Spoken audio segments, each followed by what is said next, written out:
This one goes out to the Artcasters. Ooh, Artcasters!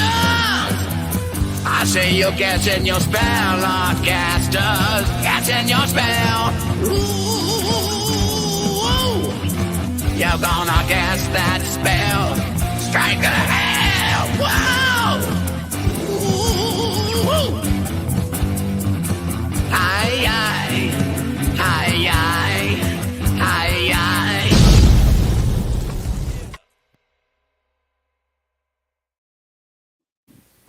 Right, and that intro, anytime I hear it, I want to do an AM DJ kind of intro, like, welcome to Artcasters, episode 1 of blah, blah, blah. Welcome to episode 431 of the Artcasters. We are excited to have a very frequent guest, returning, good friend, brilliant cartoonist, creator of El Muerto, the Javier... Wait, we don't announce our guests yet? So before we announce our guest, I gave a tease. You guys can't read the screen, I'm sure. Okay. Well, the suspense is riding high. Who was our special guest? They're covered. Who knows?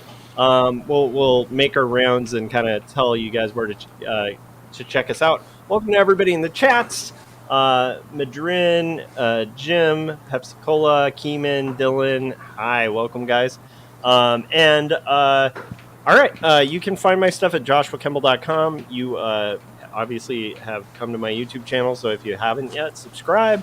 And consider checking out my books, Jacob's Apartment, 2 Stories, and my most recent album, Modern Monsters. All right, Scott, where can everybody find your work, sir? Well, I have a website, circworks.com, where you can find my comic book, Young and the Dead. There's 5 issues available right now, wrapping up the 6th. In addition to that, I've got digital products that'll help you create comics. I've got wax packs that I create by hand, a whole bunch of those. And I have a YouTube channel, Circworks Art Lads on YouTube, where I just put out a new video. So if you haven't seen it, check it out because it's pretty awesome. Basically what I do is I take the classic Otter Pops and redesign them based on slasher movie villains. So they're Slaughter Pops. So definitely check that out over on my website. I mean, I saw those on a retreat, and I will tell you, I am kind of regretting that I didn't dip into those Otter Pops because they look pretty fun. Yeah. Especially some of them may not be Yeah, I'm gonna have to reach out to the Making Comics because they still have some, the Making Comics guys, and I think we'll have to do a live stream where we do a little, taste test or something like that. That sounds great. That sounds so amazing. You guys should check that out. Scott's videos are awesome. So obviously most of you guys probably already have, but you should. All right, Corey, where can everybody check out your work and keep up with your insanely awesome? How would you describe your book? It's so good. How would you? It's when people become unmoored from the present moment, and so time starts to break down. And you can check that out at coreykerr.com/book. And that'll take you right there. You can also go to coreykerr.com/email to get on my email newsletter. They both go to the same spot, except the book one just filters out all the art stuff and just leaves you with the book.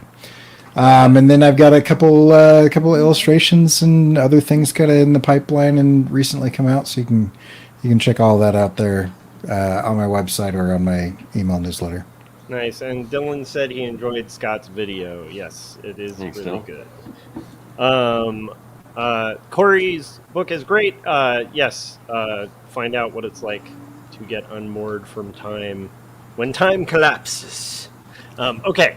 And without further ado, let's introduce our guest, Mr. Javier Hernandez. How's it going, Jav? Very good. Find your stuff. Very good. Thanks for having me back.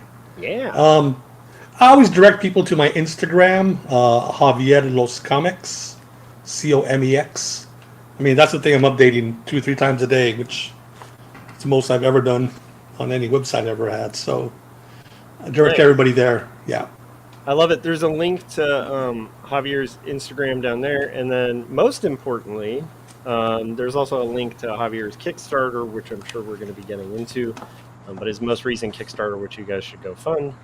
And we'll take a look at that too whenever Hav wants to go over that. But definitely make sure you guys are following on Instagram. So Javier, your topic today that you kind of wanted to go over was juggling. Wait, how do I put it? Juggling the best word. Yeah, multiple projects at once, basically. And to me, this is really interesting because I'm in the thick of that. I think that is Scott's life. So, and then I think Corey also is constantly juggling multiple projects. And so, so I think this is a great topic. So what made you think of this topic? And what multiple projects are you juggling? And then I guess we'll get into how do you keep your mind while that's happening, right? Okay. Go for it. Well, I figured definitely it's a universal topic for most creative people. Oh, yeah. And most comic book cartoonists I know. Same thing. You're working on your main thing, and then one or two things, that are still maybe months or years away. And so, I figured it'd be something we could all talk about. But I just don't recall. I've been doing this 26 years. I don't recall being this busy like this year. Yeah. Being as busy with multiple, things on the stove. Yeah. Like at once, and it's circulating. They got to rotate. Like I'm not literally working on 5 things at the same time. I have 5 things I'm working on. So today I work on number 1 for half the day. Yeah. And then work on number 2 for maybe 30 minutes. And then number 3 maybe needs a 10-minute thingy. Tomorrow, do 4 and 5. And then, so it's literally, like we said, juggling these projects. Yeah. Yeah. That's some wild. aren't. Well, some of them aren't as. The due date isn't coming up at the same time for all of them. So. Yeah. And I'll get into it, but some of the projects, like, one is going to be for next year anyway. Another one is going to, or maybe, probably next year. Like, one how to get now, and the other 2 is the Kickstarter projects we'll talk about. So it's just rotating the things and figuring out. Maybe run out of steam on one of them, so jump to something. There's always something else to do. So. Oh no, I think Scott, are you having a bad connection with here too? It seems like Hobbs dropping off. Plus, it looks like he's frozen. Javier, you froze. I'm not sure what happened there, so you might want to try logging out and logging back in if we can. Okay, let me try that. Okay. We can hear you now. We hear you now. You're moving now. Okay. Okay. Yay. All right. I went to go work on one of my projects. Yeah. Yeah, that's the thing. It's the projects are just piling that high where they're freezing the frame of the. I love it. Well, Javier, so why so many projects? I guess might be a good start, and then maybe we can all do like a round table of why so many projects for each of us. But why so many projects at once? What got you into it? Is it obligation? Well, because it's just kind of timing. It just all timed out. Like this year, I was working on. Well, last year, I started penciling my next El Muerto storyline, The Man from Miklan. Normally, I do a graphic novel, but as you guys know, you do a graphic novel, you kind of disappear as far as having any work out there for a year and a half or 2. Yep. Before any of the new work comes out. So, well, you know what? For the 3rd story, let me do a 3-issue miniseries. So I'm going to put out 3 floppies, as we call them. That way I can have some work out, whatever, every 6 months, 8 months, whatever it is.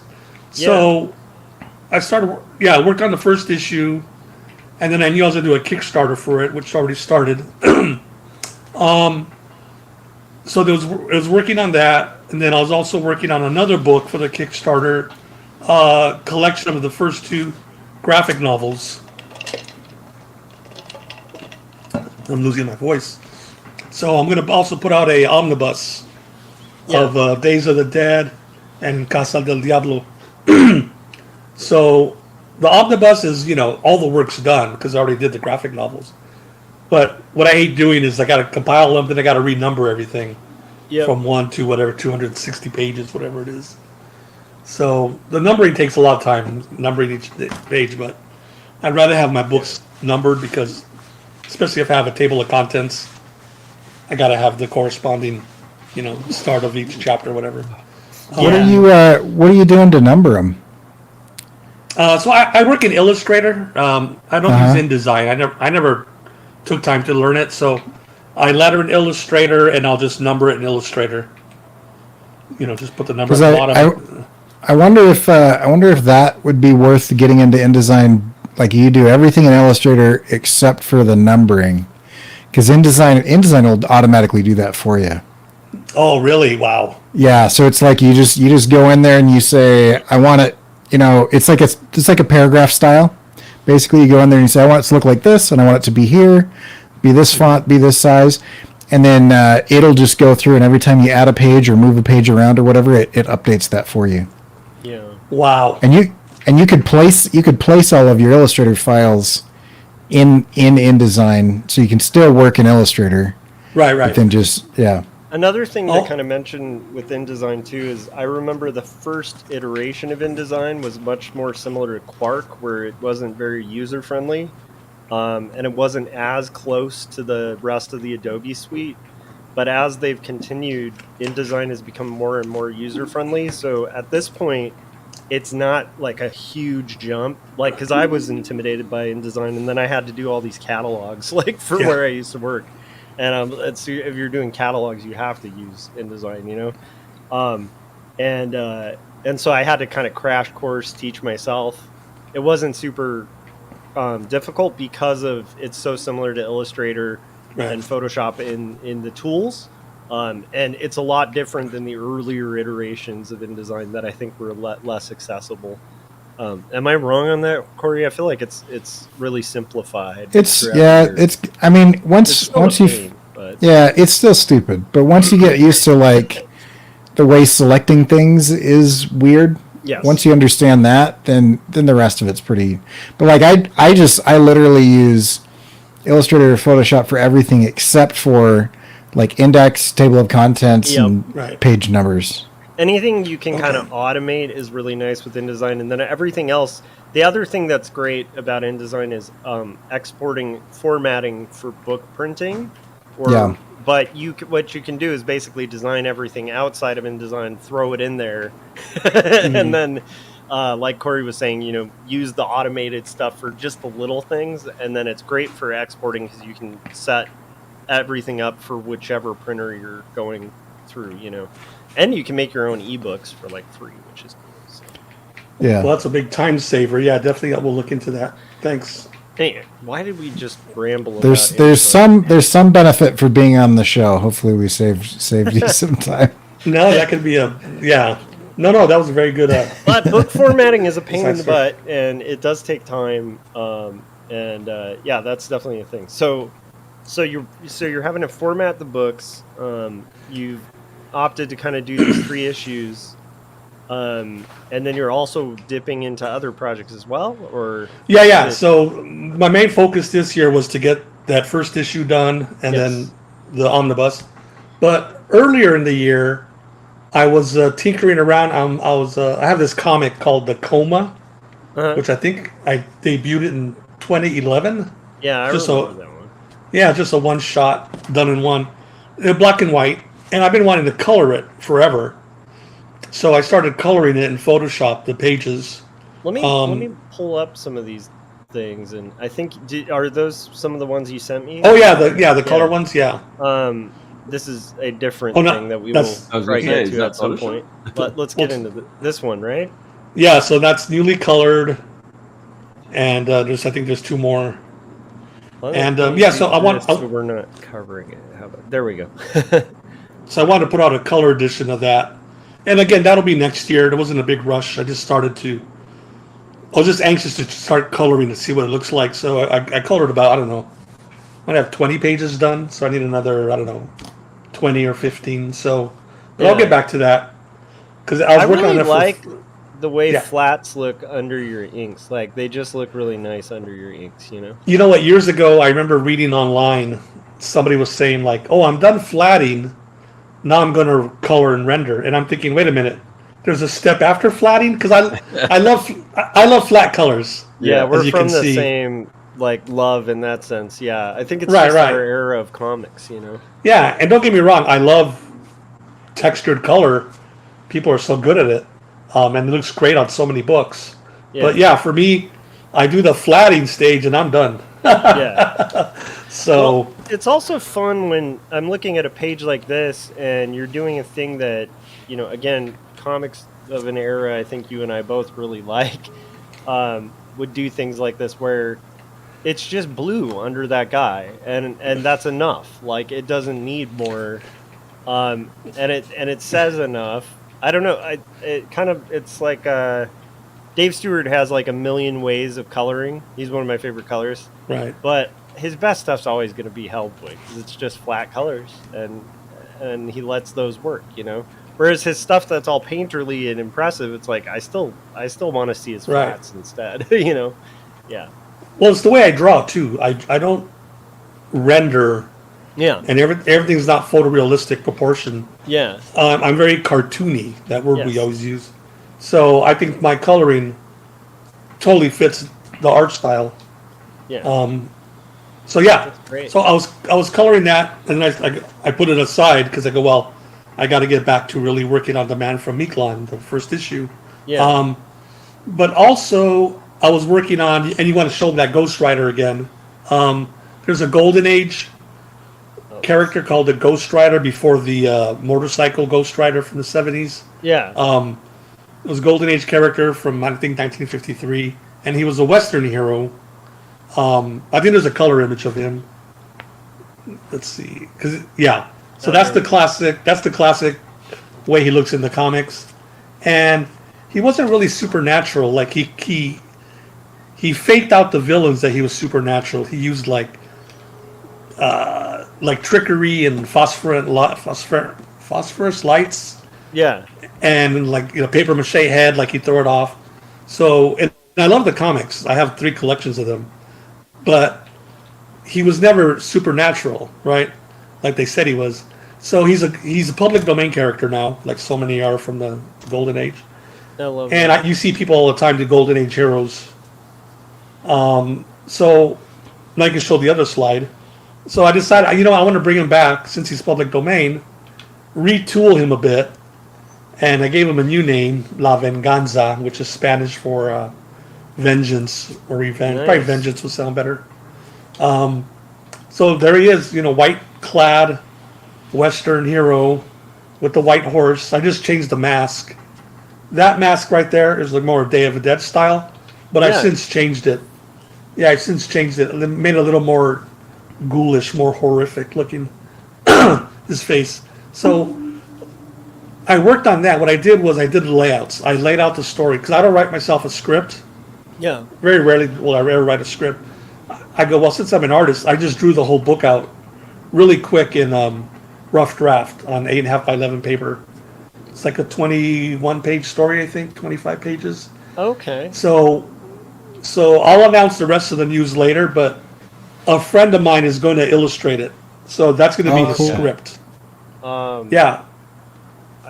I want to ask because I have a pretty hard suspicion. I think I know which friend, but I won't.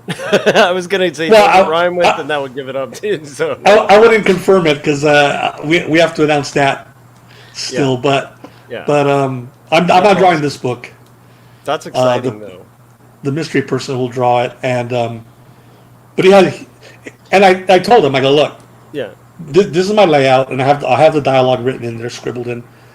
I go, follow the story, but if you want to change a panel, yeah. and if you don't want to do a side shot of him, maybe a front shot works better for you, or a tight close up, You as know long what? as it fit.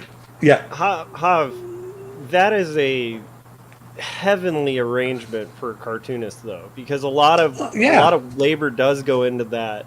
thumbnailing stage and kind of staging and figuring out pacing and stuff like that. So if you've done that legwork for an artist on top of, because you're an artist too, so you know like that's a lot of work. That's really helping an artist out, in my opinion. Like that would be really cool to collaborate with somebody on something like that. Yeah.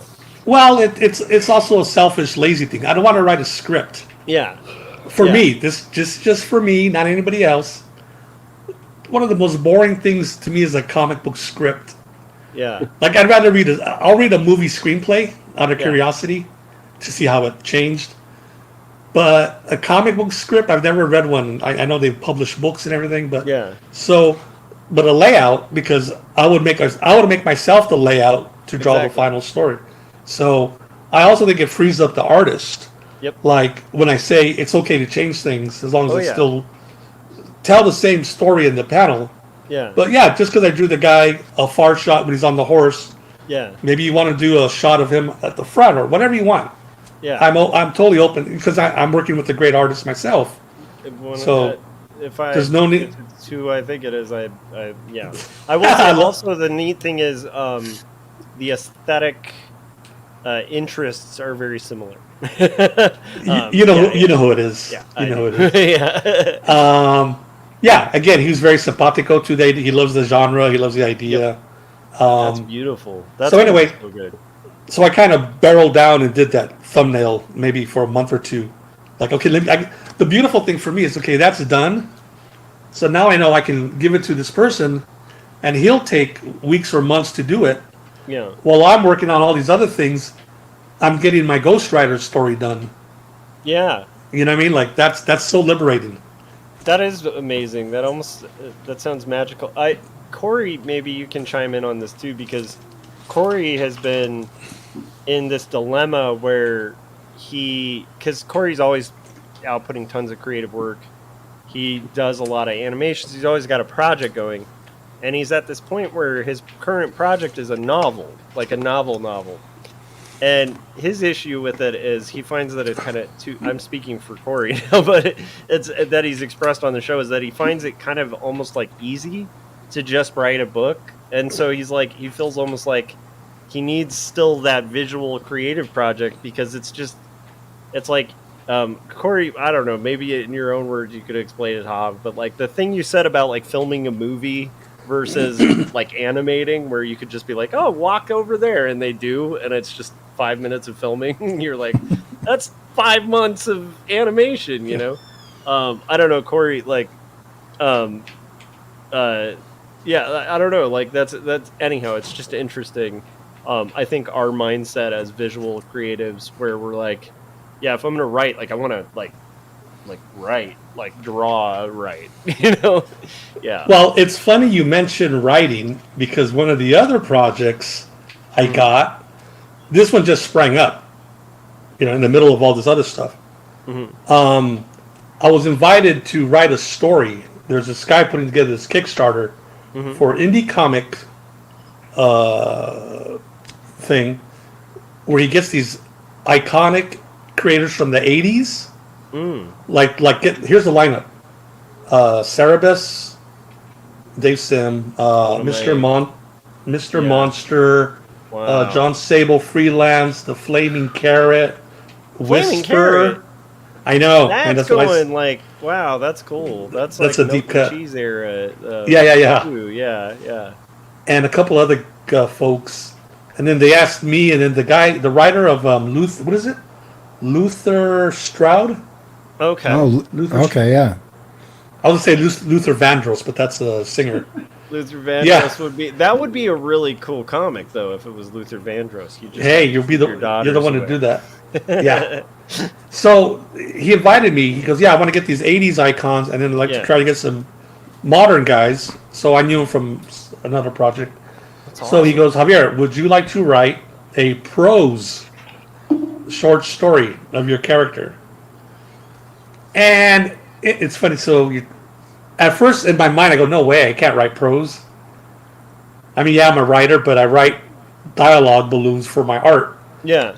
It felt like being naked up on a stage. Like, wow, I don't have any art to hide behind. Yeah.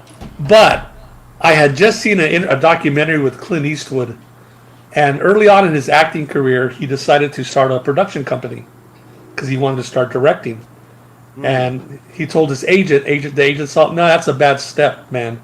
Don't do it. And so Clint took the name Bad Step. In Spanish, it means mal paso. Mal is bad, paso. So that's why it's called Malpaso Productions, if you've ever seen that listed. So he said, the hell with it, I'm going to do it. I'm going to do it because it's different and it's challenging. So I thought, you know what, Hav? Yeah, I call myself Hav too, just like you guys do. It's good. I go, you know, I should, right? It's quicker. I go, you know what? I'm going to do it. I don't want to pass up a chance to be with the Flaming Carrot, John Sable. I read John Sable religiously in the 80s. Yeah, of all those 80s books, like to be in the same book with Mike Grell. So dude, I told him lineup. And like Cerebrus is like I've mentioned this before, but Dave Sim was one of the things that got me heavy into indie comics. It's like, 300 issues. I mean, yeah, he left his mark. Yeah. So I told him, yeah, Robert, I will do it. I will write a short. Now, one thing, I do a lot of writing, like nonfiction writing, like I write articles and little bios on people, and people always like them. I go, Hav. Yeah, I can write, actual prose, nonfiction. Okay, so it's just going to be fiction. Like, I know I can tell stories with my characters already, and I know Muerto better than anybody. So, marry those two things together, my writing ability, and then being the creator of Muerto. So, you were talking with Corey about this. I was banging out the story on the typewriter, on the keyboard. Yeah. I had this villain I wanted to introduce in El Muerto for years. I don't know if I will. Like, okay, I got a villain for the piece, and I got a little story for that. So yeah, it flowed out pretty quick, just banging away on the typewriter, on the keyboard. Then I got to revise it. Yeah. Did you have a similar thing to Corey, where you just felt like this is a little too quick? Like, what's going on? I don't know. That's a good. That's an interest. Or is Corey just magic? I got to go back and really think about the process, because you're right. I'm doing it on, and the fact that it's the same character I draw. I'm doing El Muerto's story, but it's just typing, no drawing, no images. I guess it's like when I'm drawing the story, I'm thinking of the story. Yeah. So in this case, I'm thinking with my fingers. I'm typing. Yeah. And then one point. Yeah.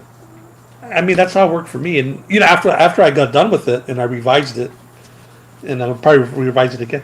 I go, you know what? I'd like to write another one, another short story, and maybe a couple of more El Muerto or other characters, and then maybe one day, I don't know if I'm going to go with Corey, do a whole novel.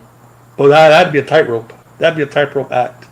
Do a whole novel would be interesting, but the weird thing is, like, it's funny how we think as cartoonists, right? Like, because Hav, like you said, you've written plenty of things. Like even when you were running I'm blanking out in Long Beach. What was it? Latino Comic Expo. Yeah.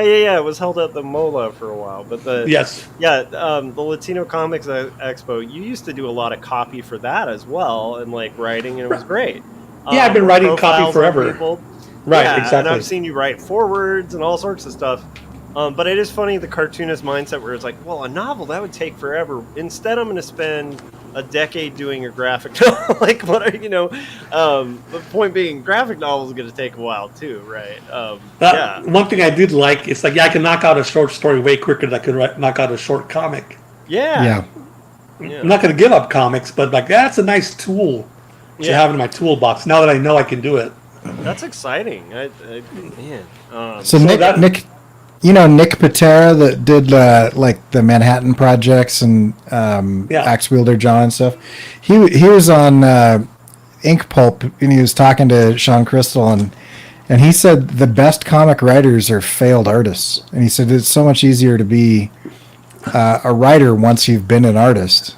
And so because he's like, why am I splitting my money with these writers? Like, and so he went out and he writes and draws Axe Wielder John, and and you've been writing and drawing your stuff for a long time, but his point was, if you look at like the best known comic writers, they all started out as artists and then just switched over. Like you're looking at like you can think of like 4 or 5 of them right off the top that all do their kind of Image, and then they jump to DC, or Image and then they jump to Marvel, and kind of go back and forth. But quite a few of them draw first. Even like Scotty Young, who is an artist and he's amazing.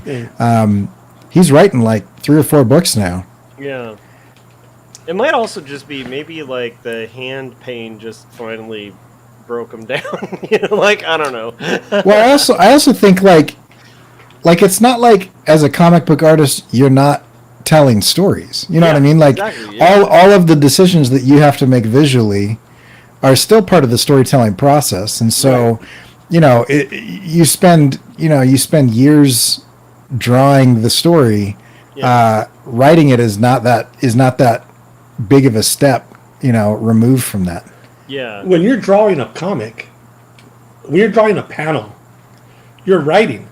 Yep. Yeah. When you draw your character, he walked over, sat down, and poured himself a cup of coffee. Mm-hmm. Right. You're writing that with your picture by having him sit and his hand going like this.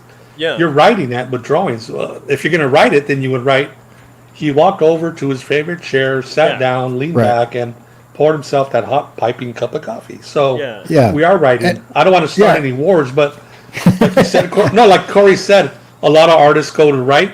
I don't see. Let's see a bunch of the writers decide to start drawing a whole comic. Challenge writers. Challenge. No, I really agree with that. Daniel was mentioning Alan Moore, Robert Kirkman. I think of Kevin's buddy, and now I just blanked out on his name. Rick Remender. Rick Remender, all those guys. Cut his teeth doing indies for a long time. Scott Snyder, Umbrella Academy guy. Mm-hmm. So like here's what I've noticed as I'm writing this book is the things that I would choose to focus on in a composition. Mm-hmm. Right, I do that intentionally. I want somebody to look at this guy's hand. I want them to pay attention to what's going on in the background. I want to draw their attention to this event, this moment, this facial expression, this whatever. Instead of thumbnailing that out and figuring out a way to draw the eye with all of the different tools that we have as visuals, I just type it. Yep. It's like if I want people to think about something, I just write it in a sentence and then they think about it. Instead of like, I want you to pay attention to the guns now in the other hand or whatever. Yeah. Like I can just say he switched his gun from his left hand to his right hand. Yeah, you don't have to worry about the line of action either, right? You can have people just like flipping around wherever because who knows where the camera is, right? Right, and so, but I mean, like all of the skills that you get through illustration, animation, like composition, all those types of things visually. They translate really easily to writing because it's the same decision-making process with just a slightly different output. Like I'm still trying to decide which story beat is going to land and sell this point, right now. And like, I want people to know the following 3 things, in the next few paragraphs. And so if I were drawing these as panels, I would make sure to use value contrast and and leading lines and whatnot to like draw people there. Well, I just make sure to mention it or draw attention to it. But the decision is the same. Yeah, I mean, there are some nice things too. Well, let's say there's some nice. Maybe advantages is the word, but when I'm typing the story, writing the story, I'm not worried about running out of page. Like, the page turn's not going to work, for the most part. And that's very liberating because I try to focus on that in my comic book work. Yeah. Because I want each page to kind of stand on its own, but it's got to link up to the next one. When you're writing a page of prose, I mean, you want the person to turn the page. But, you don't have such a thing as a hook at the end or a page turn, a hook, whatever you call it. There's liberating things about writing, just writing a story. To me, the way I look at it is like I pre-script my graphic novels, and quite often a graphic novel that's over 100 pages is going to be maybe 40 pages of text. Like, it's not like what I'm saying is like one page of just text is so many pages of comics. Right. And so anytime I am writing, I have to like zone out of the worry, where I'm like gonna have to be the artist doing this for years, that to me would be the coolest thing about just writing, where you could just write and you could be like, you know what, I'm gonna write 300 pages, boom, and not have to worry about turning that into a 1,000-page book, graphic novel or whatever. That's to me, that's just like, wow, that sounds fun.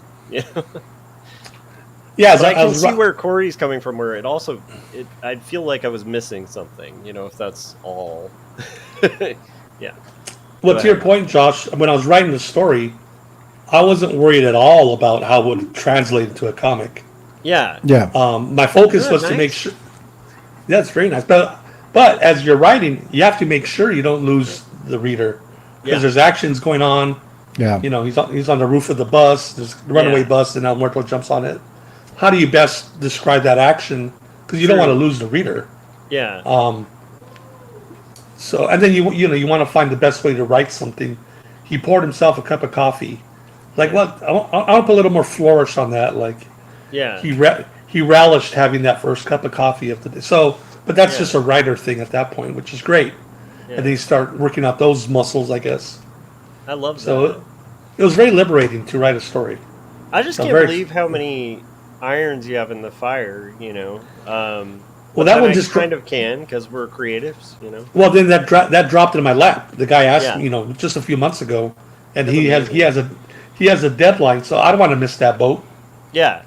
Well, and what a good opportunity! Like, what a good opportunity! And like, you've been at this for a long time, Hob. So like, like sometimes things like that come out of the woodworks, and if you pass on them, you might regret it for like years, because it's like that. Those are things you try really hard for years, and they don't happen. And then every once in a while, when you've been in the game for a while, they just come to you. You got to kind of be ready to go, okay, like, I'm busy, but let's do this, because I mean, being in a book with Dave Sim and like Flaming at least for me, the list you were listing out, I'm like, that's a good group of people. Who wouldn't want to be in that company? Like, so no, that was probably the main thing, but also just being practical. Like, wait a minute, suppose I really couldn't do it time wise.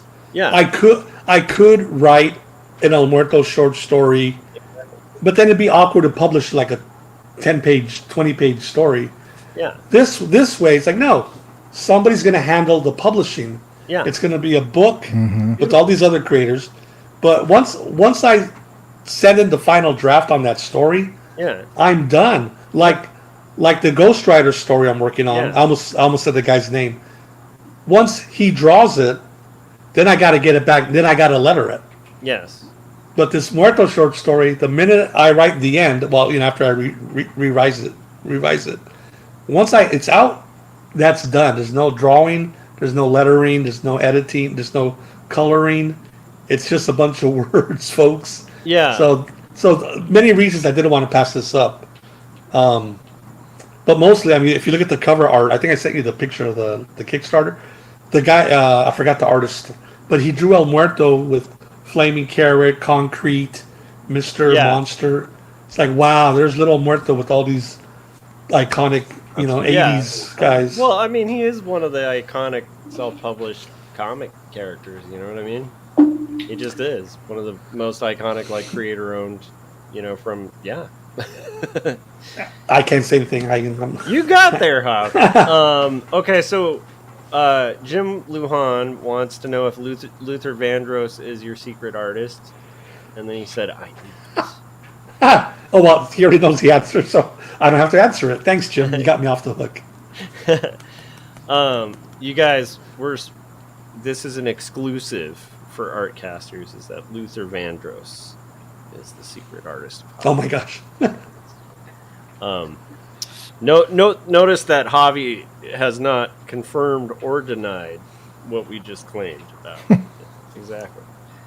So, all right. Well, Corey, let's talk about the things you have on your plate. Scott, maybe you can let people know the things you're juggling, and then maybe we can have like a little round table of how we're maintaining the balance of the force with all this stuff we're juggling, right?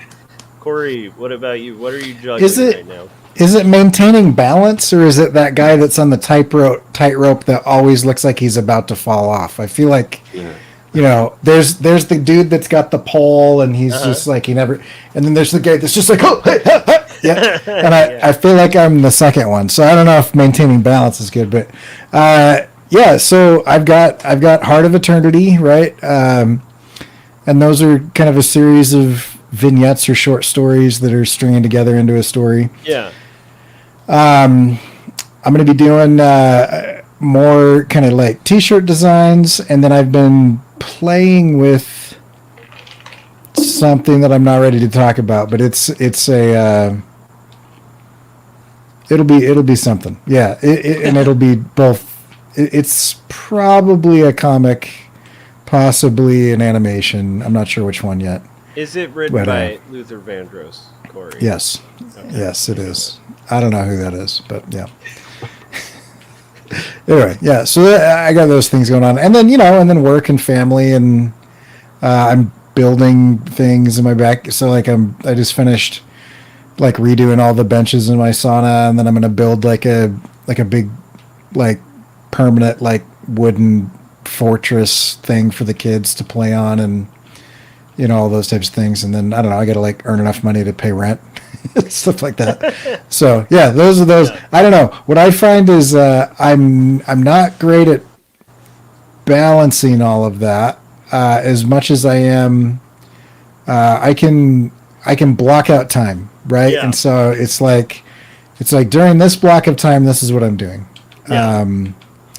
And I'm okay at that. So I'll tend to not necessarily like, I've got 8 to 10 hours is day job stuff, right? And then there's always, anywhere from an hour to 4 hours of family stuff. And then there's usually like 1 or 2 slots before I pass out where I can get some stuff done.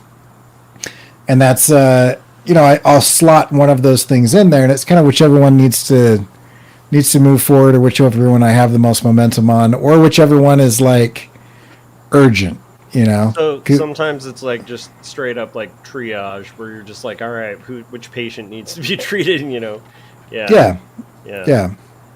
And so, I don't know if that's really balance. I was in my early 20s. I had a client who was doing this business reorganizational training seminar thing. And anyway, most of it is just like consulting business buzzword garbage. But a lot of acronyms. Yeah, right. But there was one thing that he said that I thought was really interesting, and it's lined up with a lot of other things that a lot of other people have said, and it rings true to me, is the idea of balance is, and I have my students do this actually now. So I'm like, okay, everybody stand up and like get up on one foot, like stand on one leg, and pay attention to what your toes and your feet and your shins and your calf muscles are doing. You're going to see just a bunch of tiny little micro movements that are happening all the time, right? And we call that balance, but it's not like you reach this state and you never have to make a change and you're like, I've figured out the answer. It's like balance is actually like when you realize you're getting a little bit off, you make a little adjustment, right? And every once in a while you have to do like one of those big violent arm swings to stay up because you realize that you're way more off. And so balance is like an active process of like a bunch of tiny little decisions with the occasional big decision. So that's the way I think about it a lot more than that. So as we're talking about balancing projects, it's just, I don't know what, which toe needs to move right now. Yeah. That's kind of it for me. It's a good description. What about you, Scott? Like what multiple projects are you balancing at once right now? Oh man. And then we can do the go around of showing how, although I think after we go through Scott, we should also show off Hobbs Kickstarter. Yeah, I want for to see sure. that. So, Yeah. but go ahead, Scott. Well, I'll kind of echo what Corey was saying as far as I don't know how well I'm doing it right now. Well, what do you but- have? What do you have in the air? So at Young this and the point? Dead, which it's weird because I have a habit, and this is this it kind of this is similar to like when if I ever set out to read a novel, which I don't read a lot of novels because it's difficult because I have learning disabilities, but the other is I'll get so far towards the end and then I'll just abandon it for some reason. And I don't know if I've made it through, but it's and not that I'm going to abandon Young and the Dead, but I'm so close to the finish line right now. Yeah. That I don't know. Maybe there's some in the back of my mind. There's some kind of fear of wrapping the whole thing up, but I've kind of put it aside, or maybe because it's so close to the end that, like, I know it's going to get done, so I'm not as worried about it. It might be a little bit of both, but I haven't really done too much on it because I'm kind of moving where the heat is on certain things. So another thing I'm doing are these wax packs, which I opened like an Etsy store, which have you seen Scott's wax packs? I don't know if I have it. No, they sound like wacky would- packages. You would lose your mind over these things. They look like authentic wacky pack, like era and stuff. Yeah, like Wow. they're so slick. Like, and it's to the point of even the bubble gum in them and stuff. Wow. It's any Impressive. hand makes them. Sorry. Yeah. So I opened an Etsy store, which I don't promote. If you want to find them, go to my website. They're cheaper there because Etsy takes a cut. So I don't really promote it, but because it's Etsy, people find them. So I'm starting to sell a little more of those. And I assume it'll just keep picking up. So I'm coming up with new ideas. So I've been working on that because I'm bringing in sales with that. Another thing that I do are the digital products, which I haven't done in a while, which is stupid because it's probably the most profitable thing I do. Yeah. Because unlike the wax packs, which I have a lot of fun doing those, making them, and even there's somewhat labor intensive to put them all together, but I have fun with them. Whereas a digital product, if I create it, I put it out there, and most of them sell for more than a wax pack, and it's digital. I don't have to do anything so it would make total sense for me to do more of those. I got approached by a South Korean company, and because comics are really huge in South Korea, and they're kind of a digital marketplace, but it's all comic stuff, all comic book tools and things, digital tools, whether it's 3D models that you can use for reference or whatever. But so I just uploaded my stuff on there, so we'll see how they do there. I've been doing some stuff with Retro Supply, so I've got all these avenues. Like, I've had some old avenues that kind of they've been selling for a while and they're kind of starting to dip. So, but I've got new areas that I put the products that I have on there, and they're doing well, but it would make perfect sense to just make more of those. But I just haven't got to it yet. But that's something that I really should focus on. So there's that. What else? Just the YouTube, all the stuff with the YouTube channel. Which, by the way, are like heavily edited videos. And right now I'm gonna kind of look at the YouTube and figure out if I need to do something differently, because it's kind of trending this way as far as views and what revenue. It didn't really bring much, but it's bringing in less. So I have to figure out if I want to change some things around. But so there's all that kind of stuff. So I got just a bunch of different things that I'm trying to figure out what to do and where to kind of focus on first. How do you maintain balance? Do you have do you have the secret, Scott? Well, I do. I keep like a Trello list of the things that I need to do. So I constantly look at the list and see, I haven't worked on this for a while. I should probably go back and do that. Or like I said, right now, I've just this whole week, and it's usually it wasn't my intention to work on wax packs pretty much this whole week. Yeah. But it's just been taking longer, to do. So than I thought. So, and things always tend to take longer than I want, because I was planning on just work on the wax packs for half the week and then get back to doing some more YouTube stuff. Yeah. But so I don't know. It's just kind of right now, and then I get to the point where I guess I'm sort of on a roll with the wax packs and everything. So I figure I'll probably just work on it this week, maybe this weekend. Next week I'll probably switch back to YouTube. So I think, and again, that goes back to the ADD thing. I've talked about this where I'll tend to work on things in chunks. Yeah. So when you're talking about working on multiple projects, it's usually not like, oh, today I'm going to work on wax packs, tomorrow I'm going to work on YouTube, then I'm going to work on digital products. So you do like big batches. Yeah, like a batch here and then a batch there. Nice. You know. So it's like I'm going to put in 10 pages of Young and the Dead into the oven, and then I'm going to go over here and put this into the oven, and the different. And I forgot the other reason why I want to not just the Etsy store, but next, and I'll mention this at the end again, but I'm doing a small convention. It's kind of a cool. It's not really a convention. It's called, cool. It's called Cocktail and Comics. So it's like a late night thing. Ooh, that sounds fun. And it's put on by the same people that did the Arizona Independent Arts Festival. Oh, okay, cool. Yeah, we had them on. They're really great people. The gallery owners. It's in like a hotel, and then the bars, I guess, open or whatever, so people go drink and do comics. So it sounds really cool. Yeah, we'll see. It's only like a one night thing, so. Yeah. But I've been wanting to test out to see. I've done a little bit of a test at like just a local comic store, like Free Comic Book Day. Yeah. I brought my wax packs and they did pretty well. So in addition to my comics, I'm going to bring them there, see how they do. So I'm basically what I'm doing now is just building up a supply. Okay.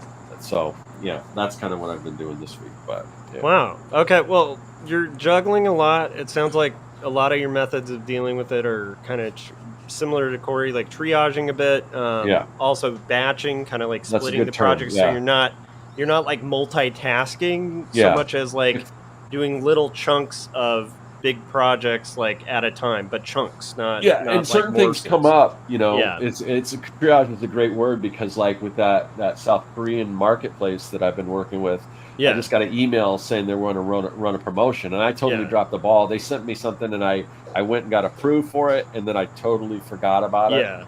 And then it's like, oh, they want to run a promotion of my stuff, and I don't even have my products loaded. So I'm like, okay, and the deadline for this promotion was like yesterday. So I spent most of yesterday like, oh, okay, I gotta upload my products and all this stuff. So there is a lot of triage when things pop up, and like, oh, okay, this has to take my attention. So yeah. Well, I relate to that.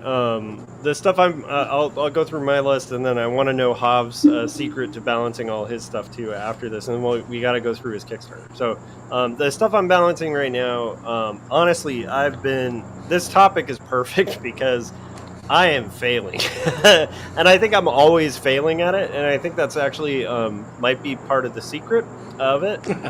Being okay with that, like. So I am way behind on my graphic novel.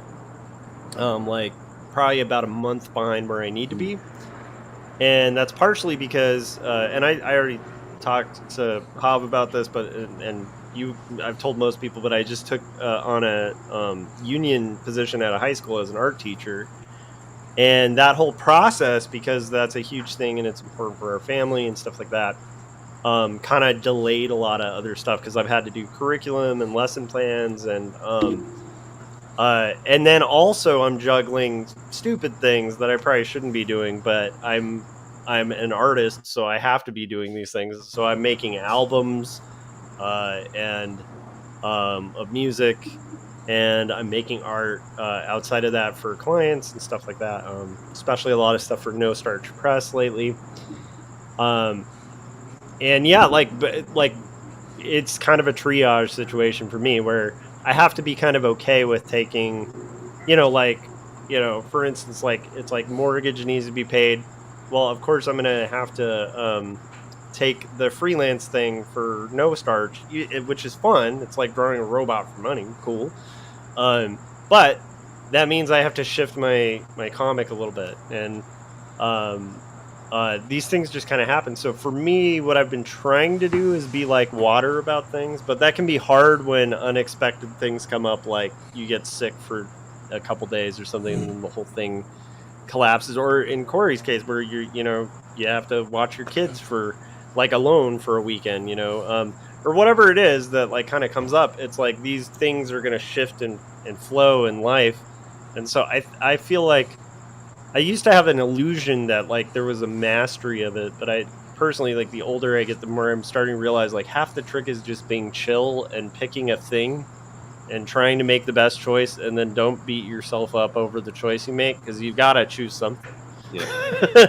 Otherwise it's paralysis and you just don't get anything done. So I don't know, Hav, what's your secret to kind of keeping all these creative irons in the fire and and all that? Well, it's kind of like you guys have been talking about, and I'm glad to hear that, because I thought I was the outlier.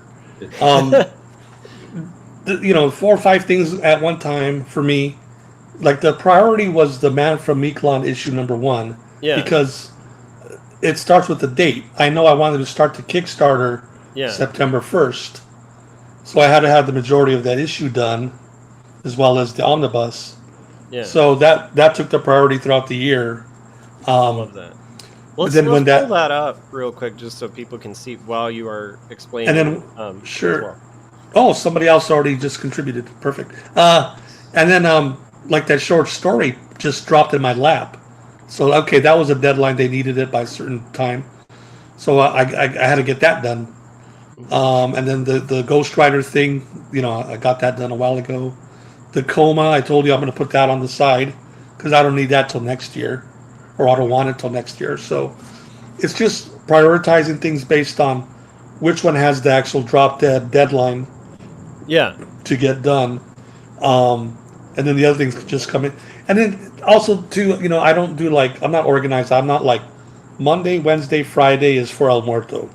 Tuesday and Thursday is for the Coma and Ghost Rider. It's like, no, just when I wake up, what do I kind of want to get to? Mm-hmm. And then, okay, I'm done. Let me jump on this little thing for an hour, or let me color this for an hour, and then just juggling it around. I wanted to stop on for me that the people that say, "Oh, I work on this day and then this day." If I could do that, it would never work out. I could try it, but the people that say they do it and say, "No, this sounds like a really cool system. I don't know how you make it work." Yeah. Exactly. I just wanted to stop on this page and just highlight, we've talked to Javier on previous episodes about his love of Ditko, and it goes all the way into, Javier knows a lot of the Ditkos and has done, published work about Steve Ditko and his own indie stuff. But the love of Ditko in this panel, in that face, and the way you did that cutaway is such a it just feels like Ditko, but it's also feels like Javier. It's just such a beautiful. This is a beautiful piece, man. Now that you mention it, the center face there on top, it's just got shrieking Ditko faces.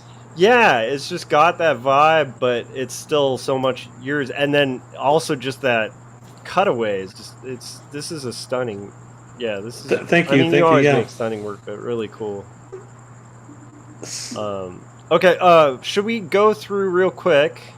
Let's go through the things that are offered on your Kickstarter, which people should back right now. There's still at this point 25 days to go. This is a good time to inject some juice into this. Okay, the midway point on Kickstarters can lose some steam, so let's give Hav some steam, and also give indies some support. Give me a steam bath, folks. Yeah. Exactly. But except not that kind of steam, Jim.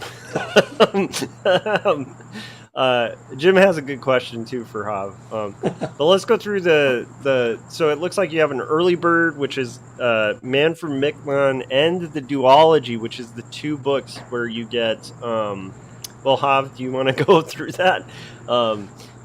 You get basically the 2 books, so the Kickstarter is for the basic Kickstarter is for the first issue of The Man from Meeklon. It's going to be 3 issues total, about 150 pages. So that's my longest story so far, because the other graphic novels were about 120 and 140 pages. So this is by far the longest story so far. It's the continuing arc of the character where he finally ends up in Tijuana. He's in search of this Mexican medicine man, curandero, to hopefully help him with this problem he has, being possessed by the gods. And that's what the first issue is about. It's but before all that starts, he walks into a church. El Muerto does, and he gets offered a oh God, I just forgot it. I'm going to lose my Catholic rights. The anointing of the sick. Oh, okay. Because he kind of tells people he's not well. He doesn't tell them that he's El Muerto, and they're like, oh, you know what? The local priest can give you an anointing of the sick. He's all, okay, well, it can't hurt. And he becomes privy to this omen through when the priest puts his hands on him. The priest has this terrible omen. That's what all those characters are. And then they break it up, and then El Muerto just leaves the church. So that's planting the seed for a future storyline, but this is just part of him being there, not part of he's in Tecate. So anyway, this is the first issue. He meets a new girl. It's going to be he's going to get a new girlfriend in this issue. He's going to get a new tattoo, and he's going to have this whole new group of villains he's going to tackle. So there's a lot going on in the book, and it's really fun just cramming all these different things, violence, action, romance, humor, supernatural, religion. It's kind of what everything I'm about as far as telling interesting stories. So I love it. Thank you. And then the second book is the duology, which is the collection of the first two graphic novels. I figured it's a good way for new people.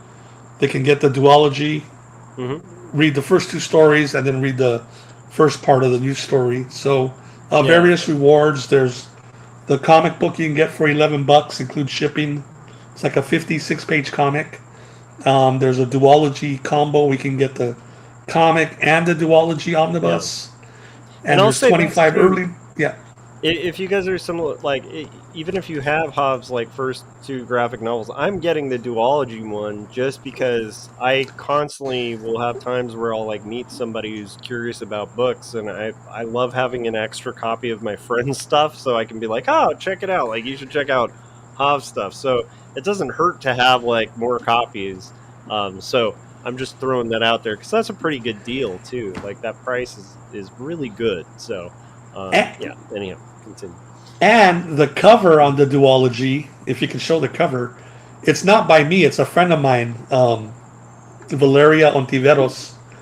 She drew this image of the characters. She drew all the characters from the first two books. Oh, that's beautiful. Right there. Yeah. She did that as a pinup for another book last year, but I go, can I use that as a cover? Because you literally put all the characters from both books, which I've never done. So I did a deal with her, and so it's a beautiful cover. I've never done a cover. I've never done a book where someone else did the cover, but this is just so beautiful. I go, no, I need to put that on the cover for this duology book. So that's stunning. I love it. I have a retailer set which somebody picked up today, where retailers can get 3 copies of each book at a reduced price, and then I got this library set where you can get 5 El Muerto books encompassing the whole library of everything. So there's different things, but there's also a digital option for those who don't want to have you're throwing a bone to the librarians and to the retailers, which are the lifeblood of comics. So that's great. Exactly. Exactly. Yeah. Retailer. And then the digital people who don't want to have physical material, there's I think a $5 maybe option. I forgot how much that one is. Yeah, it's right up the top. Yeah. I thought it was up. There it is. Yeah, The Man from McLawn, right there. Boom. Digital copy. Digital, $5. Yeah. So I kept it simple. I don't want to have too many different options, but I think I covered it all. You want just the comic, the digital, the combo, retailer, whatever. They're all there. Yeah. Daniel Mobley said, I'm excited for this El Muerto story arc, and Jim was saying it looks great. Yeah, I'm just stunned by these pages, how they look Yeah, I mean, and you've been posting a lot of this work as you have been cranking it out like a madman, and it's been really inspiring. I think we mentioned this the last time we had you on, Hob, but I feel like something happened to you in the last, 5 or 6 years where your production level has just ramped up to like, I don't know, I don't know what it is, but it's awesome. You've always been a crazy hard worker, but it's just like the output is just insane lately. It's cool. No. It has ramped up, and that's, well, not to be morbid, but one is getting older. Yeah. And one has a hell of a lot of books to get done, so one has to hurry up and crank this stuff out. Yeah, it's that simple. No vitamins or anything. Yeah. Honestly, I get that. That's amazing. This is amazing stuff. Yeah, you guys should definitely check this out. If you're an El Muerto fan too, this is a big deal. New El Muerto story. Yeah, I'm excited about it. I just like I want to own it just for these pages. Well, the ones you're looking at, those are from the previous graphic novels. Yeah. That one there, yeah. Yeah. Beautiful though. So yeah, a new person can get the duology and the new comic, and they'll be caught up with the storyline of El Muerto, the Aztec zombie, my supernatural comic book adventure. That's amazing. Well, yeah. Cool. I love it. You guys should support the Kickstarter. We'll probably mention that again when we come to a close. But juggling multiple projects. Am I reiterating or re-asking the same thing? Did you end up explaining the solution, or was, because from what I recall, Hav, it sounds like it's kind of a similar thing where we're all doing triage. Yeah, no, you put it correctly, as gory as that sound. I mean, let me ask you this, Hav. So, what are the criteria or variables that you use to make those types of decisions? I love it. Yeah. For me, it's like, what's the deadline? Okay, the short story, the prose piece. Somebody else needs that by a certain time, so that one I had to jump to the front and then bang out the story, revise it. So it's like, what's the drop deadline to get something printed? Because everything I do is print. So, or if I have a convention coming up, which book that I want to debut at so and so convention in October. So then I work back from that. The ones that are due next year, the coma, I just threw that to the side. Okay, let's get through all this stuff this year. So I go with a date, a print date, a due date if it's an assignment, or a convention debut, and that's the priority. Mm-hmm. And then you mentioned back planning. So you start at the end, and you kind of know it's going to take me this long to do this stage. It's going to take me this long to do this stage. Do you like write that down on a calendar? Do you just kind of keep it in your head? Are you like Scott, where you've got it all on a Trello board or something? Oh, I wish I was like Scott. No. I have no calendar, no notes, no Post-it notes. It's like you wake up, you got to put on your shoes and brush your teeth. Well, I wake up, I know I got to work on The Man from Meeklon, The Coma, The Ghost Rider, the short story, blah, blah, blah, blah, blah. Yeah. I know it's crazy, but... no, it's not. Is it a time thing as well? Like, is it like... I need to put in this many hours in this, or do you know? Because I'm all over the place with how I do stuff. So, but like sometimes I'm like, I've got to get like these 5 assets done in the next 2 days, so that I can get that scene done, 3 days from now. Or I've got 15 pages I need to do this month, so that's a page every other day, right? Or other times it's like I just need to be putting a certain amount of time in, and I'm like, okay, I did my 3 hours in that. Where do you tend to kind of land with that? It's kind of the last one. It's like when the deadline's not hitting up, so I have a lot of leeway. It's like, okay, I want to take a run down this street. Yeah. So I'll work on a week's worth of just the Man from Miklan, just Yeah. working on that. Another week I may work on that for half the day, and the other quarter of the day work on, I haven't done the Ghost Rider for a while, and then I haven't done, whatever other project I haven't. So it really is just free flowing. But again, it's always with the date way ahead. The closer Yeah. you get, the more you got to prioritize a certain project. Yeah. Otherwise, it's like a free range, like a horse. Like I'm just I run down this way, and then I trot over here. I'm imagining like a new artist who's like listening to this and is just because this is one thing that I've heard from younger people that is like a pet peeve. It's like nails on a chalkboard. I think to people like us, right, where you'll hear somebody say I'm bored, and you're like, it's like, how? Like there's so much time. If you have time to be bored, that means time to make. That's awesome. I want boredom time because that means I have time to work on the next thing or the pitch that I want to develop. And like, there's so many things I want to do. And like, to me, I think this is a good example of why, like, as an artist, like, I know Corey's also talked about the value of boredom and stuff like that, because it'll help you fill those gaps with creative projects if you're a creative. But it's like, seek to fill those gaps too, because like time is really great, and boredom is a gift. If you've been given boredom, use that boredom to create the next project. Also, I think this will tie to what Scott was saying. Jim asked the question a while ago, and I ignored him because Jim is not special. I'm just kidding. Jim Lujan is very special, and I think this will tie into what Scott was talking about with almost like ending paralysis. I've experienced a little bit of that before too. Hav, you've finished quite a few graphic novels too. Whenever I've gotten close to like finishing one, I feel anxiety sometimes about it, like or almost like a sorrow, because it's like I've lived with this thing for years, and now like it's an excitement, but it's also like it's just a weird feeling.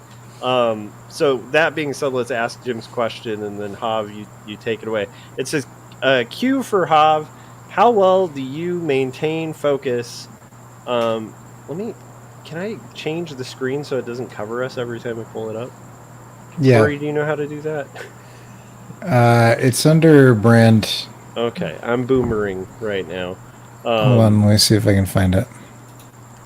Okay, I know we're on like the wrong option, I think, or something. Anyhow, anyhow, how well do you maintain focus where you are reaching the end and the finish line of creating a comic? Like, basically when you're close to the finish line, how do you get into focus, Hav, to get over that end? It's interesting because Scott addressed this when talking about getting to end in projects. Yeah. And I've heard that it's kind of a thing. Like some people, when they get to the end of something, I'm not saying it's Scott or anybody, but when they get to the end of something, they don't go to the finish line because they go, well, you know what? I'm already in the lead. Like if it's a race, and if I beat everybody, I don't have to go across the finish line because technically I won. Yeah. But a project, you got to get it done. I could see where, like you said, Josh, you're kind of reluctant to leave it because, like, it was so interesting to work on this one project. Yeah. But for me, it depends how close I get to my deadline. Like, okay, I got to get this done tomorrow because it's due the next day. So I just want to get it done. I'm not sad. I'm not crying. Yeah. If I have like an extra week, I'm done. I may actually would take a couple extra days because I'll use up that. So I don't have a set. Any young artist who ever listens to me talk, don't ever listen to me because I don't have. I'm sure there's plenty of other artists out there. Yeah. They have better advice as far as how to manage your time and write it down on a chart. Go listen to those guys. We love them. Mine is on the fly, whatever you call it.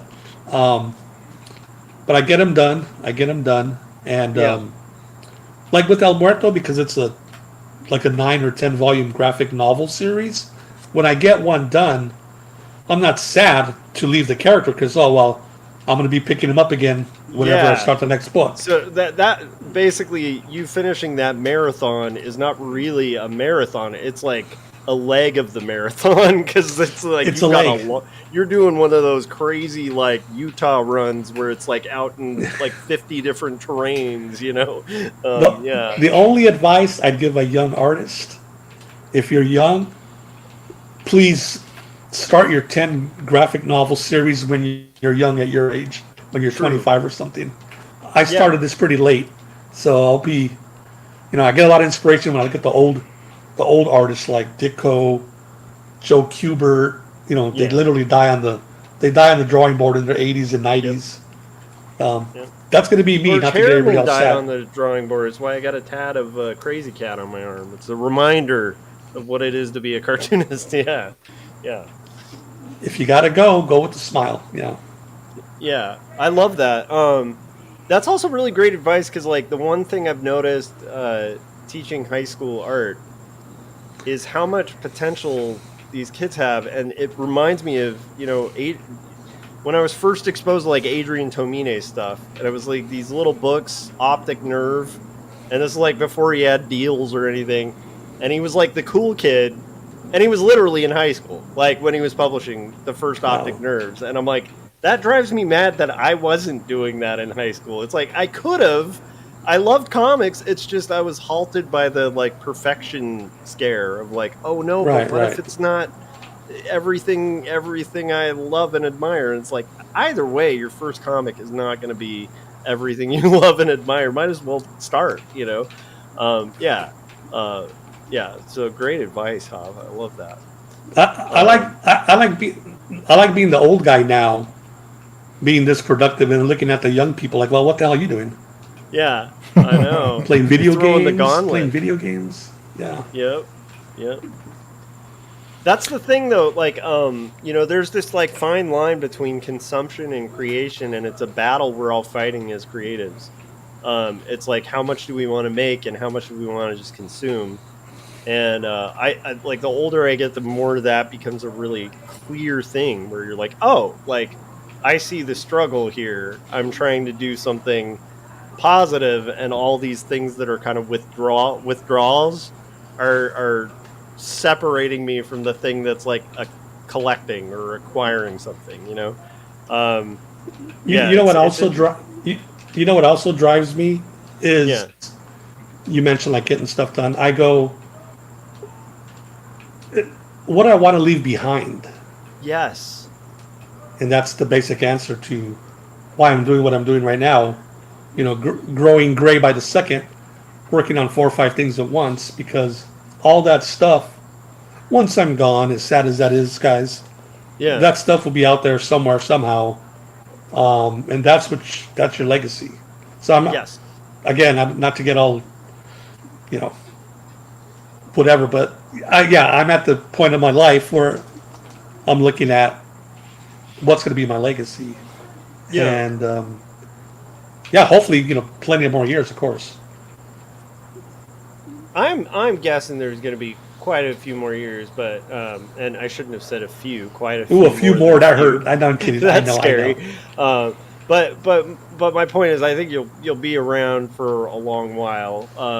So and I'm looking forward to the amazing amounts of El Muerto that you're going to continue to put out, because the ones you've already put out are a legacy. So it'll be cool to see you add to that.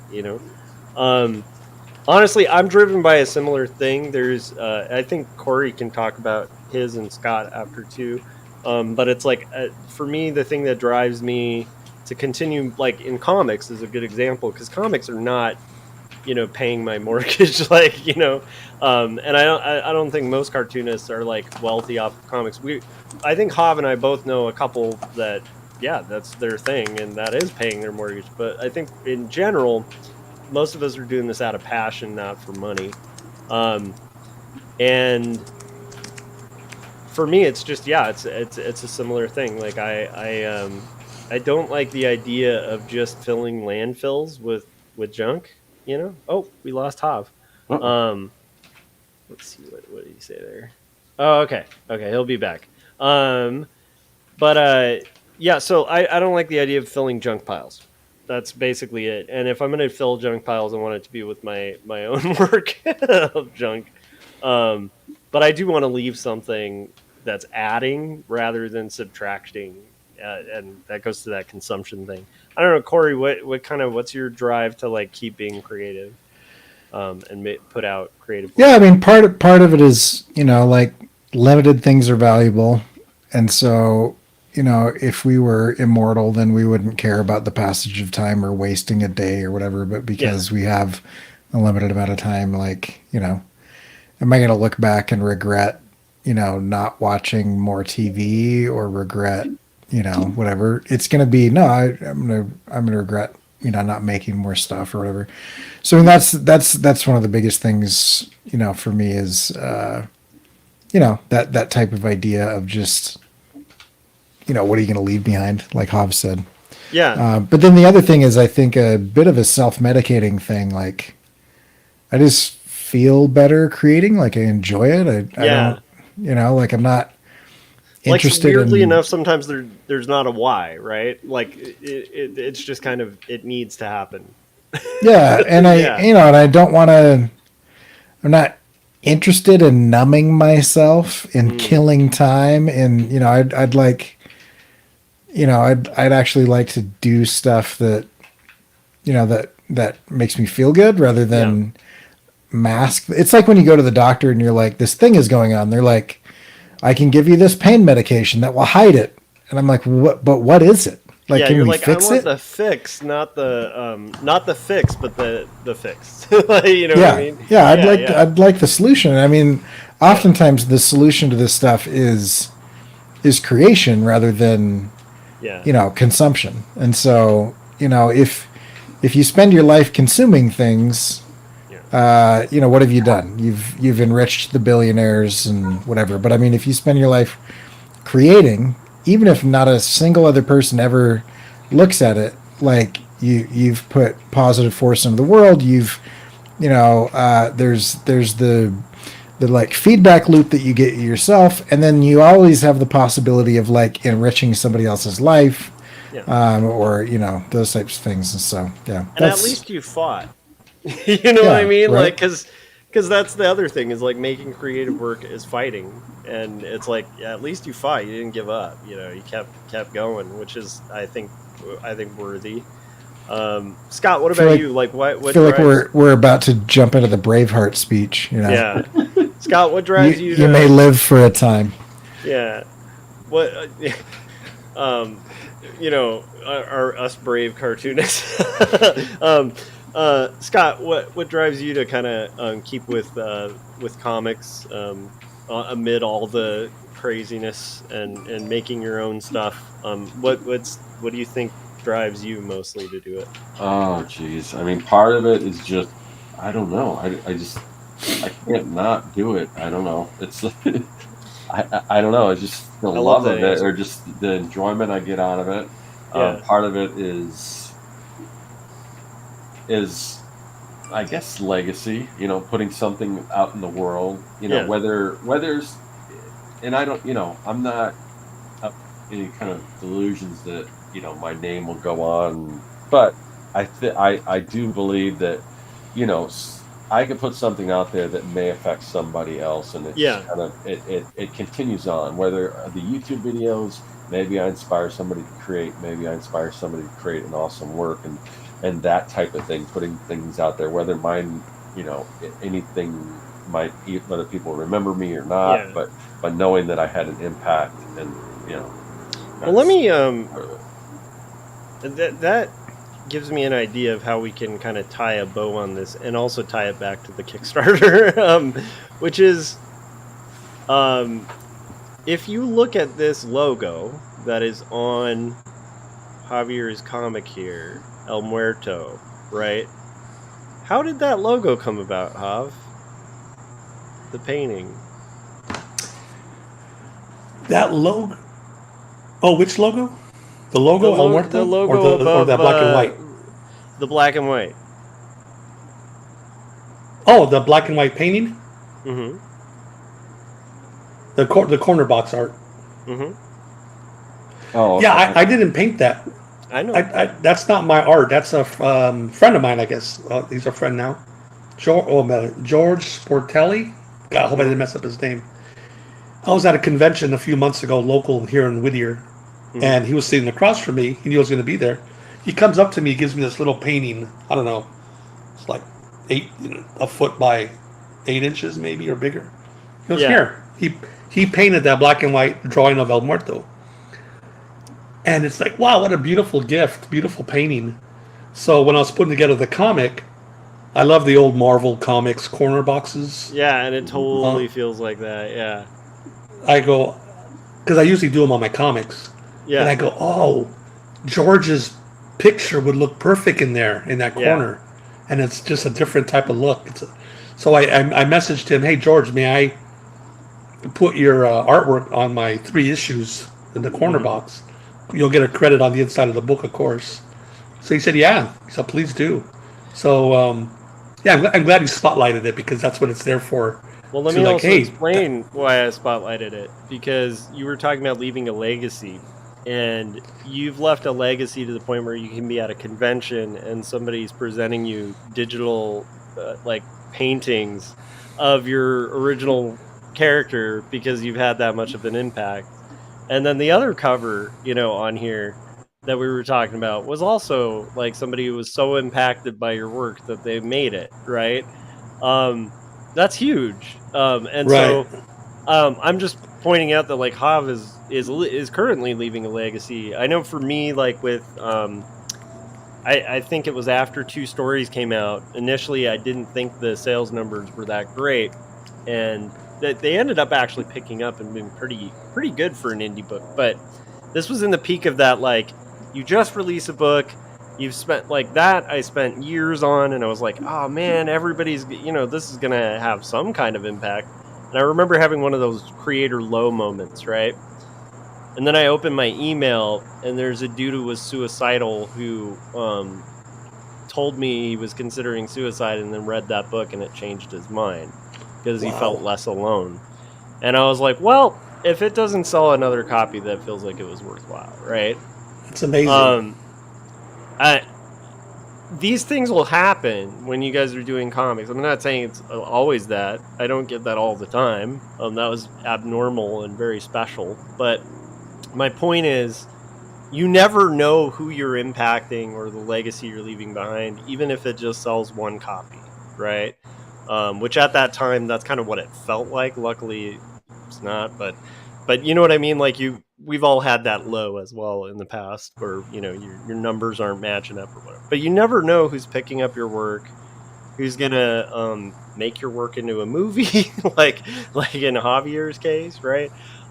Who's gonna stumble upon your stuff and maybe it has like a positive impact on their life. And I think that ties into what Corey was talking about too, with the additive nature of making stuff. You just inevitably can have a much more positive impact than just kind of consuming. I think it's a worthier use of your time. So, but look at this beautiful art that Javi inspires with his characters, and support the Kickstarter. Jim asked a really good tee-up question, which was any bonus features in the duology, and then we'll kind of close it out. So Jav, any bonus features in the duology if somebody chose that option on here? It's funny you mentioned that. Yeah, I had a friend of mine, a writer. He writes comics, and he's written some short story novellas. Ish Galvan. I asked him to write an intro. Ooh. For it, the reason I asked him, I haven't known him that long. He bought the first 2 graphic novels at a convention last year, and then he posted about it on his Instagram. Right? He reviewed it just really quickly, but he wrote so beautiful about it. It's like you're talking about. He totally connected with the characters and the story. Yeah. So that stood. I go, you know what? And it's just being smart. Pat myself on the back. I go, that's the guy you want to write an intro for you. Perfect. Yeah. And he did. So there's an intro there, Jim, and then there's a afterword by me, talking about the 2 stories. And I always try to write intros and afterwards in my books. I grew up buying those old Origin of Marvel Comics, Bring on the Bad Guys by Stan Lee, and he'd write intros and forwards. And he can't claim he created all the stuff like I did on my books, but we won't get into that. Well, we can't say he can't claim it. It's just he might have claimed it, but that doesn't mean the claim is true. Let's put it that way. But the thing is, I like speaking to the reader. Oh, I'm with you. In the books. I'm from that generation. I think I might be the last generation of letters to the editor sections, and, you know, because back when the Max was being published, I was a teenager at the time, but we used to. I had friends that I'm still friends with today that were in the Friends of Max section in the back, where we had little like fan clubs and stuff. Yeah, that used to happen, guys. Like the internet message boards used to be the back of the comic pages, you know, after the 3 Underoos ads. And I like how you just said internet message boards that haven't been around for 20 years. That's true. All the message. No, it's not Twitter now. All those web rings on AOL and GeoCities that you youngins are using today. Look, guys, and you and your slick typing paper. I actually called copy paper typing paper 2 days ago in class. Josh still double spaces after a period, so that's cool. I do. You know, speaking of Stan Lee, he used to tweet, but he would do it in the bullpen bulletin page or his soapbox. Yeah. Yep. I mean, we think about soapbox, man.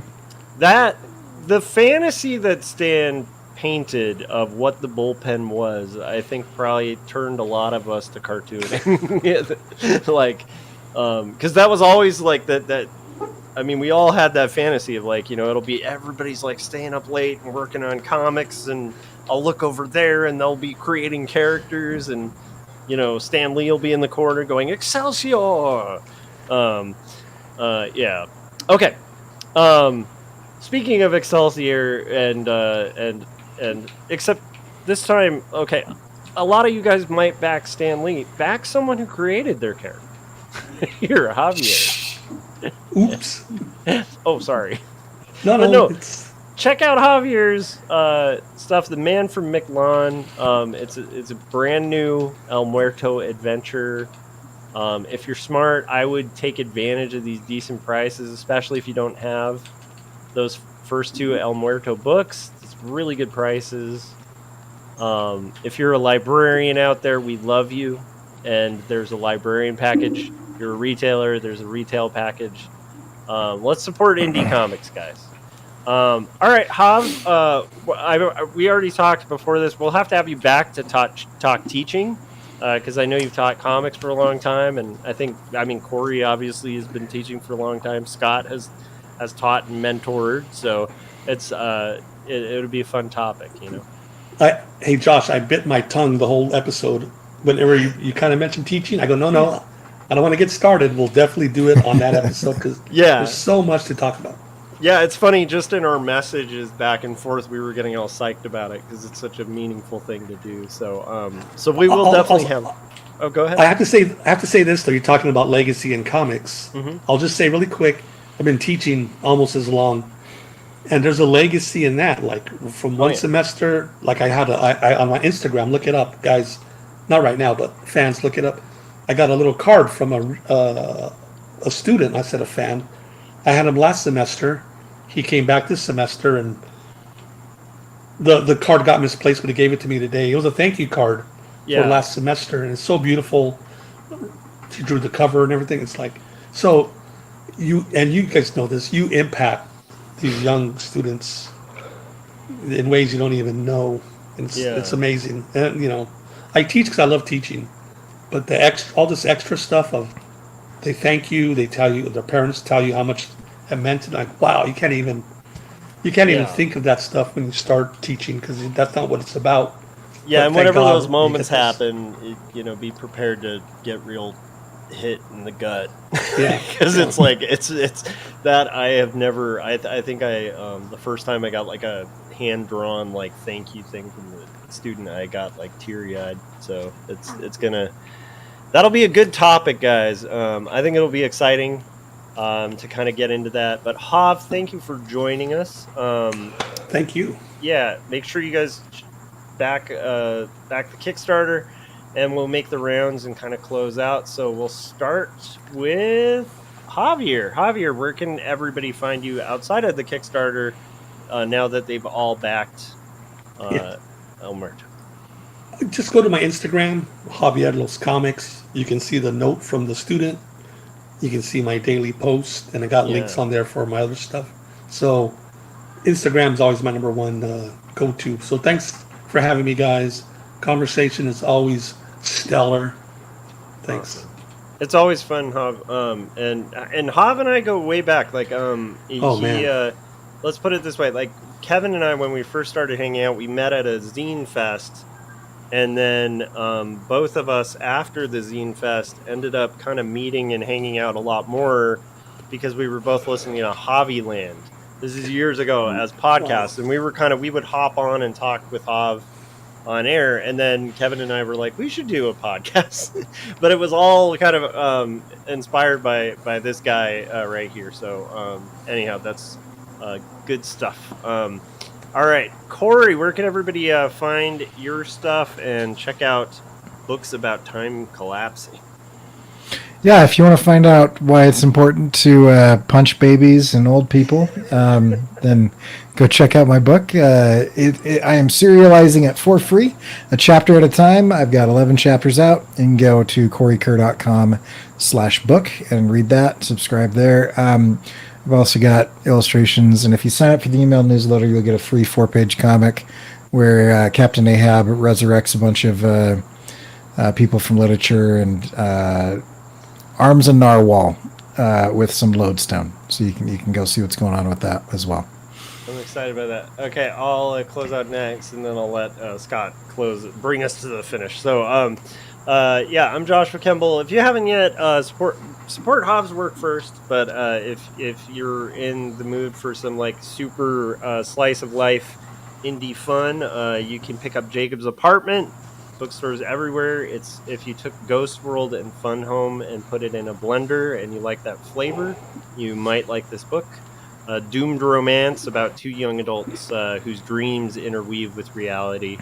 And then there's also my book, Two Stories, which talks really openly about mental illness, and it's hand lettered and hand inked, and that's available as well. And if you want to listen to some rock and roll, all monster themed songs, 10 different monster themed songs.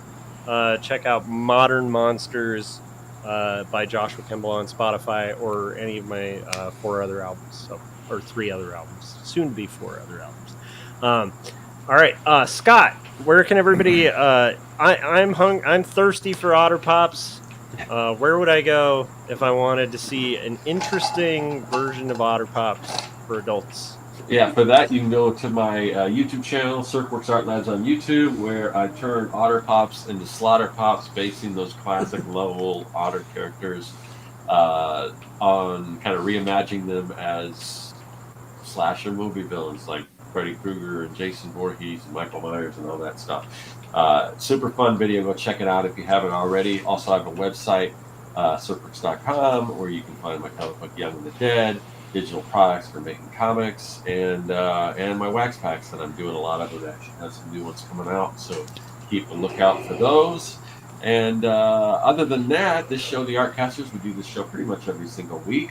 But there is sort of something a little different about it, in that it rotates between our 3 channels, Josh's, Corey's, and myself. So if you want to know whose channel it's going to be on, what time it's going to be on, who the guest is going to be, what the topic, all that stuff, join our mailing list on Substack. There's a link in the description, or there should be. Josh put it in there. Join that, and you will get alerted when we're about to go live, so you won't miss a single episode, because sometimes it can get a little confusing with the way we kind of move things around. But that's why we have the Substack, the newsletter, and we don't spam your. And there's nothing other than just when we put the video out, we let you know about it. There's no other stuff. So just join it just so you're in the know. Okay, and then somebody's tapping me on the shoulder. I think it's a guy named Axel. Oh no! This one goes out to the Artcasters. Ooh, Artcasters! I see you catching your spell, Artcasters. Catching your spell. Ooh, you're gonna cast that spell. Strike a hell. Whoa! Ooh. Hi, hi, hi, hi, hi.